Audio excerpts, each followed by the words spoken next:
نبی کریم صلی اللہ علیہ وسلم پر وحی کا ابتدائی دور اچھے سچے پاکیزہ خوابوں سے شروع ہوا۔ آپ صلی اللہ علیہ وسلم خواب میں جو کچھ دیکھتے وہ صبح کی روشنی کی طرح صحیح اور سچا ثابت ہوتا۔ پھر من جانب قدرت آپ تنہائی پسند ہو گئے اور آپ نے غار حرا میں خلوت نشینی اختیار فرمائی اور کئی دن اور رات کو وہاں مسلسل عبادت اور یاد الہی و ذکر و فکر میں مشغول رہتے، جب تک گھر آنے کو دل نہ چاہتا توشہ ہمراہ لیے ہوئے وہاں رہتے۔ توشہ ختم ہونے پر ہی اہلیہ محترمہ خدیجہ رضی اللہ تعالی عنہا کے پاس تشریف لاتے اور کچھ توشہ ہمراہ لے کر پھر وہاں جا کر خلوت گزیں ہو جاتے۔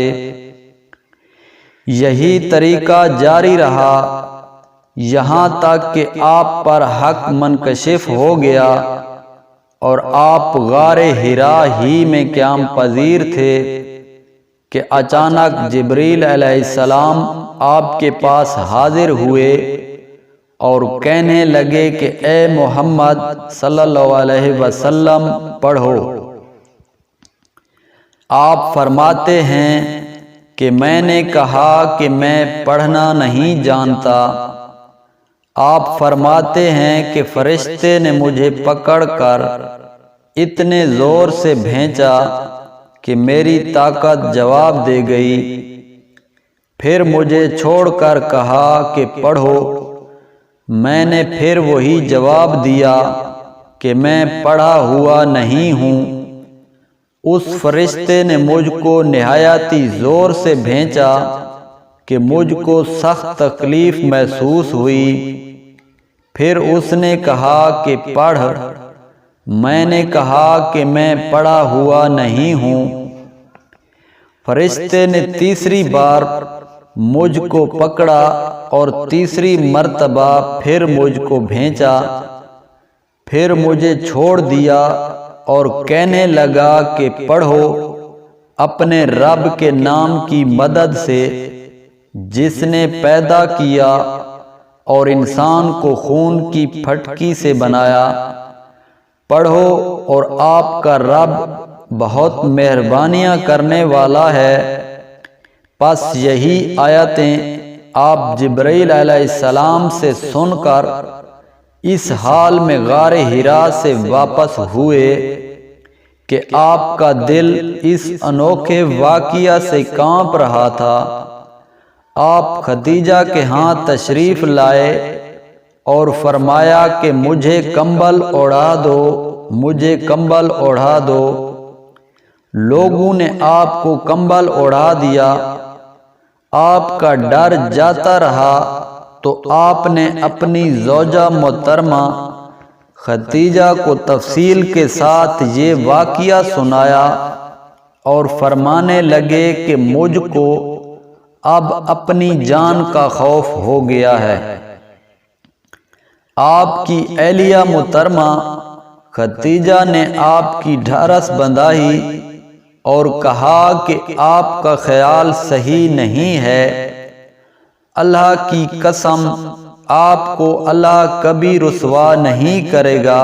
آپ تو اخلاق فاضلہ کے مالک ہیں، آپ تو کنبہ پرور ہیں، بے کسوں کا بوجھ اپنے سر پر رکھ لیتے ہیں، مفلسوں کے لیے آپ کماتے ہیں، مہمان نوازی میں آپ بے مثال ہیں اور مشکل وقت میں آپ امر حق کا ساتھ دیتے ہیں۔ ایسے اوصاف حسنہ والا انسان یوں بے وقت ذلت و خواری کی موت نہیں پا سکتا۔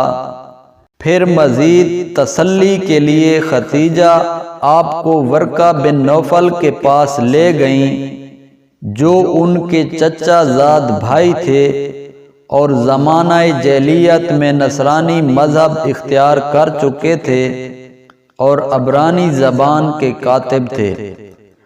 چنانچہ انجیل کو بھی حسب منشائے خداوندی عبرانی زبان میں لکھا کرتے تھے۔ انجیل سریانی زبان میں نازل ہوئی تھی، پھر اس کا ترجمہ عبرانی زبان میں ہوا۔ ورقہ اسی کو لکھتے تھے۔ وہ بہت بوڑھے ہو گئے تھے، یہاں تک کہ ان کی بینائی بھی رخصت ہو چکی تھی۔ خدیجہ رضی اللہ تعالی عنہا نے ان کے سامنے آپ کے حالات بیان کیے اور کہا کہ اے چچا زاد بھائی، اپنے بھتیجے محمد صلی اللہ علیہ وسلم کی زبانی ذرا ان کی کیفیت سن لیجئے۔ وہ بولے کہ بھتیجے، آپ نے جو کچھ دیکھا ہے اس کی تفصیل سناؤ۔ چنانچہ آپ نے اول تا آخر پورا واقعہ سنایا، جسے سن کر ورقہ بے اختیار ہو کر بول اٹھے کہ یہ تو وہی ناموس معزز رازدان فرشتہ ہے جسے اللہ نے موسیٰ علیہ السلام پر وحی دے کر بھیجا تھا۔ کاش میں آپ کے اس عہد نبوت شروع ہونے پر جوان عمر ہوتا، کاش میں اس وقت تک زندہ رہتا جب کہ آپ کی قوم آپ کو اس شہر سے نکال دے گی۔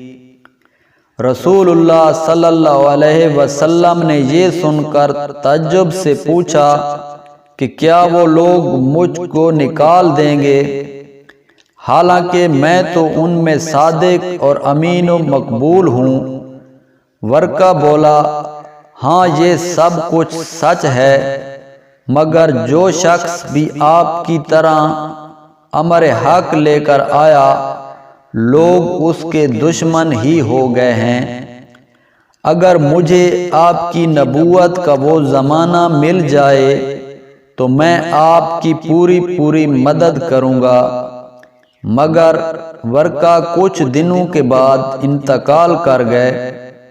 پھر کچھ عرصہ تک وحی کی آمد موقوف رہی۔ صحیح بخاری حدیث نمبر 3۔